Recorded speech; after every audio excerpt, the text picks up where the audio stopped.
তুমি জানো কি, পৃথিবীতে মারা যাওয়ার আগে প্রায় সবাই একটা জিনিস দেখে, আর সেটা কখনো কাকতালীয় নয়।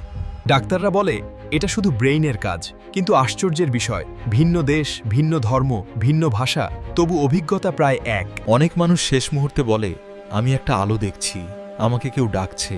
কেউ আবার বলে, আমার সামনে আমার পুরো জীবন ভেসে উঠছে। সবচেয়ে রহস্যজনক ব্যাপার জানো, এই কথাগুলো তারা আগে কখনো শোনেনি, তবু কেন একই কথা বলে?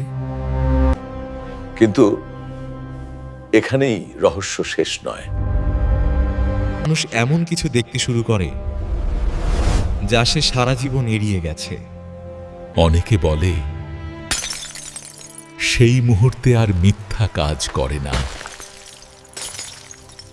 ভুল, অবহেলা, সময় নষ্ট সব একসাথে মনে পড়ে যায়। তখন মানুষ বুঝতে পারে সময় আর তার হাতে নেই। ইসলামিক বর্ণনায় বলা হয়, এটাই সেই মুহূর্ত যখন পর্দা সরে আর মানুষ দেখতে পায় যা সে আগে বিশ্বাস করতে চায়নি, কিন্তু সবচেয়ে ভয়ঙ্কর প্রশ্নটা তখনও বাকি থাকে।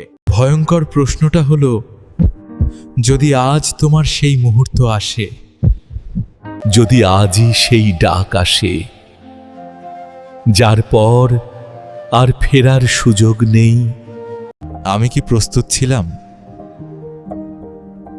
আমার জীবন কি সত্যিই ঠিক ছিল?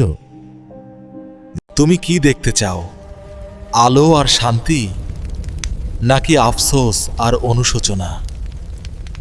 এই প্রশ্নটার উত্তর শুধু তুমি নিজেই জানো। সুতরাং প্রস্তুত হও, সত্যের পথে ফিরে এসো।